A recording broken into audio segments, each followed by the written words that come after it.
ছায়াযুদ্ধে শান্তি ও কূটনীতির খেলা। আমি শুরুতেই কেন এই কথাটা বললাম একটু পর আপনারা বুঝতে পারবেন। পৃথিবী একটাই, কিন্তু এর গতি এক নয়, সবসময় এক থাকেও না। কোথাও আলো ঝলমলে কূটনীতিক প্রাসাদে শান্তির নামে লেখা হচ্ছে নানা ধরনের শর্ত, আবার কোথাও সেই কাগজে প্রান্তে ঝরছে রক্ত, মাটির গন্ধে মিশে যাচ্ছে যুদ্ধের ধোঁয়া।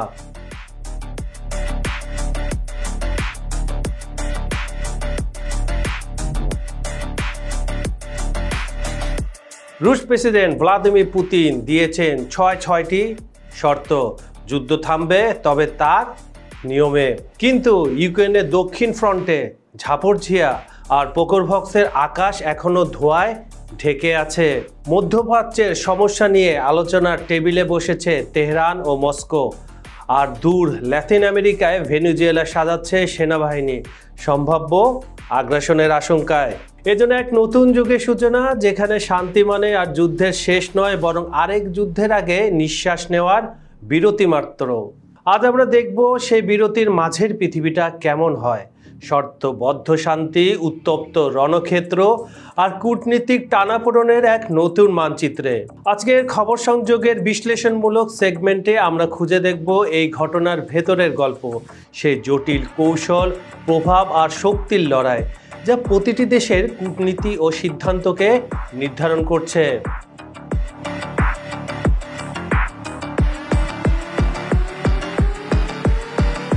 এক নজরে শুনে আসা যাক এই বিশ্বমঞ্চের সাম্প্রতিক ঘটনাবলী।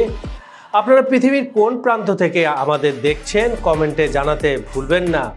চলুন শুরু করি আজকের বিশ্লেষণমূলক পর্ব, বিশ্বের নতুন বাঁক, ছায়াযুদ্ধের শান্তি ও কূটনীতির খেলা। রাশিয়ার প্রেসিডেন্ট ভ্লাদিমির পুতিন যুদ্ধবিরতি চাইছেন। ঠিক আছে, সবকিছু ঠিক আছে, কিন্তু এক শর্তে নয়, দিয়েছেন ছয়টি শর্ত। পুতিনের 6 দফা শর্তগুলো কি কি চলুন শুনে আসি। নম্বর 1, রাশিয়ার নিয়ন্ত্রণে আসা অঞ্চলগুলো স্থায়ী স্বীকৃতি দিতে হবে। ডনেক্স, লুহানস্ক, জাপোরজিয়া ও খেরসন সহ যেসব জায়গা দখল করা হয়েছে, এই 4টি অঞ্চলকে রাশিয়ার অবিচ্ছেদ্য অংশ হিসেবে ইউক্রেন ও পশ্চিমা বিশ্বকে স্বীকৃতি দিতে হবে। নাম্বার 2, ইউক্রেনের নিরপেক্ষ অবস্থান নিশ্চিত করতে হবে। ইউক্রেনকে ন্যাটো বা অন্য কোনো সামরিক জোটে যোগদানের সব উদ্যোগ স্থায়ীভাবে বাতিল করতে হবে। 2022 সালে যুদ্ধ শুরু হওয়ার আগে পুতিন এই কথাই বারবার বোঝানোর চেষ্টা করেছিল ন্যাটো, পশ্চিমা বিশ্ব ও ইউক্রেনের প্রেসিডেন্টকে, কিন্তু তারা কথা শুনে নেয় বলে তাদের আজকের এই দুর্দশা। নাম্বার 3, রাশিয়ার বিরুদ্ধে নিষেধাজ্ঞা প্রত্যাহার। কি আছে এখানে? ইউরোপীয় ইউনিয়ন ও যুক্তরাষ্ট্রকে রাশিয়ার উপর আরোপিত অর্থনৈতিক নিষেধাজ্ঞা ধাপে ধাপে তুলে নিতে হবে।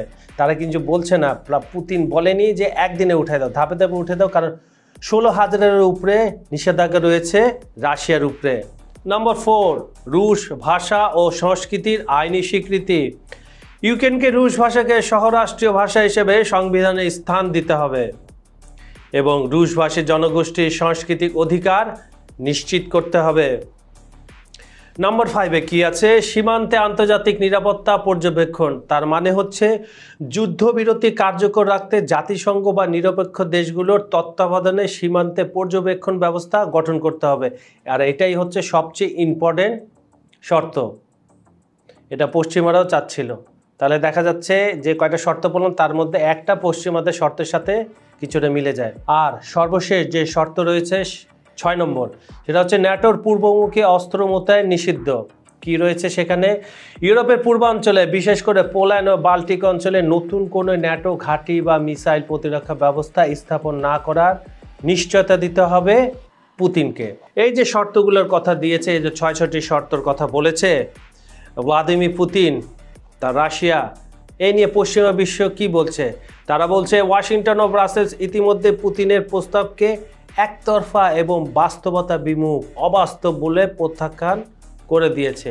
ইউক্রেনের প্রেসিডেন্ট ভলোদিমির জেলেনস্কিও জানিয়েছেন রাশিয়া যদি সত্যি শান্তি চায় তাহলে তাদের প্রথম কাজ হবে দখলকৃত অঞ্চলগুলো থেকে সেনা প্রত্যাহার। তার মানে শর্তগুলা আর থাকলো না।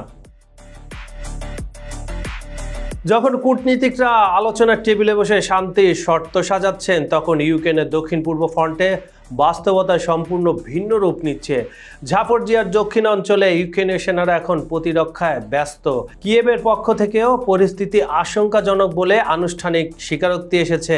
এদিকে দনেৎস্কের পশ্চিমে অবস্থিত বোকরবক শহর রাশিয়ার কাছে এখন অগ্রযাত্রার প্রবেশদ্বার হিসাবে উন্মুক্ত হয়ে গেছে, একদম পুরোপুরি খুলে গেছে।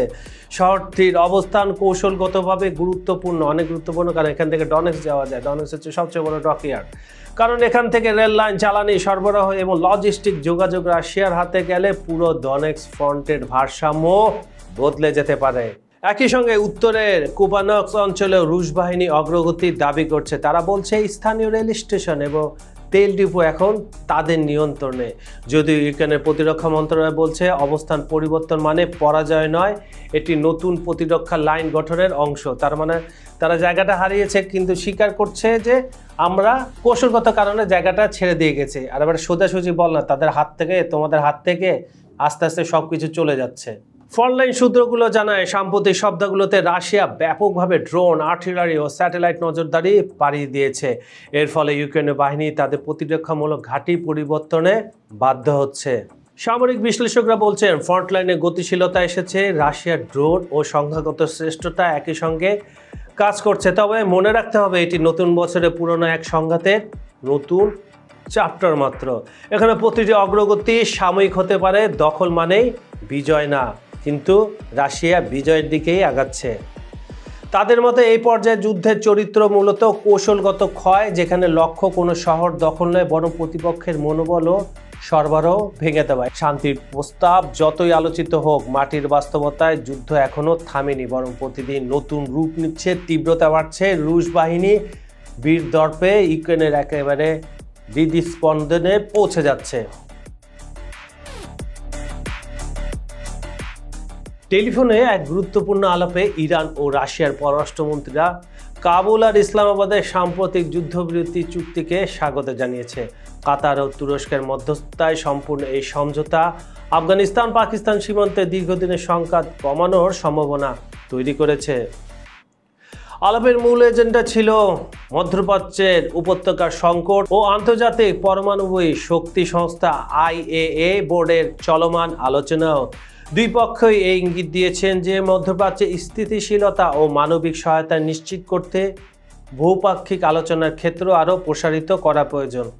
আমরা সবাই জানি ইরান এবং রাশিয়ার মধ্যে বন্ধুত্ব কৌশলগত হলেও তাদের বন্ধুত্ব প্রচণ্ড গাঢ়, এবং ইরানের সাথে যে মধ্যপ্রাচ্যের একটি দেশের যে 12 দিনের সংঘর্ষ হয়েছিল, সেখানে কিন্তু রাশিয়া ব্যাপকভাবে ইরানকে সামরিক দিক থেকে সাহায্য করেছিল।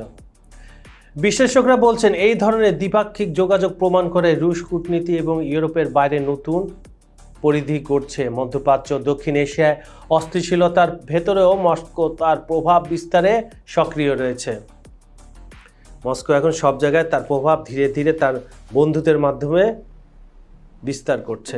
বিশেষ করে ইরানের মতো খেলোয়াড় যুক্ত থাকলে জাতিসংঘের সভাকক্ষের বাইরেও ব্যাক চ্যানেল সমঝোতার সুযোগ তৈরি হয়। এই আলোচনায় স্পষ্ট হয়েছে রাশিয়া ও ইরান শুধু কৌশলগত বন্ধু নয়, বরং আঞ্চলিক পাওয়ার ব্রোকার হিসাবেও নিজেদের অবস্থান শক্ত করতে চাচ্ছে। অন্যদিকে লাতিন আমেরিকায় পরিস্থিতি ক্রমে উত্তপ্ত হয়ে উঠছে। ভেনেজুয়েলার প্রেসিডেন্ট নিকোলাস মাদুরো তার সেনাবাহিনীকে সর্বোচ্চ সতর্ক অবস্থায় থাকার জন্য নির্দেশ দিয়েছেন। তাদের দাবি যুক্তরাষ্ট্রের সম্ভাব্য আগ্রাসন বা সামরিক হস্তক্ষেপ ঠেকাতে তারা প্রস্তুত। তবে প্রশ্ন উঠছে আন্তর্জাতিক আইনের ক্ষেত্রেও যে কোনো একতরফা সামরিক প্রস্তুতি বা হুমকি আন্তর্জাতিক আইনের ব্যাখ্যায় নতুন বিতর্ক তৈরি করে। অর্থনৈতিক দিক থেকে ভেনেজুয়েলা এখনও গভীর সংকটে। খাদ্য ও সরবরাহ ব্যবস্থায় দুরবস্থা সরকারকে এমনি ভেতর থেকে দুর্বল করে তুলছে। এর ফলে শুধু কড়া বার্তা বা সামরিক প্রস্তুতি দিয়ে দীর্ঘমেয়াদী প্রতিরোধ গড়া অনেক কঠিন। এই লড়াই শেষ পর্যন্ত নির্ধারণ করবে তাদের কূটনৈতিক সক্ষমতা ও আন্তর্জাতিক সমর্থন।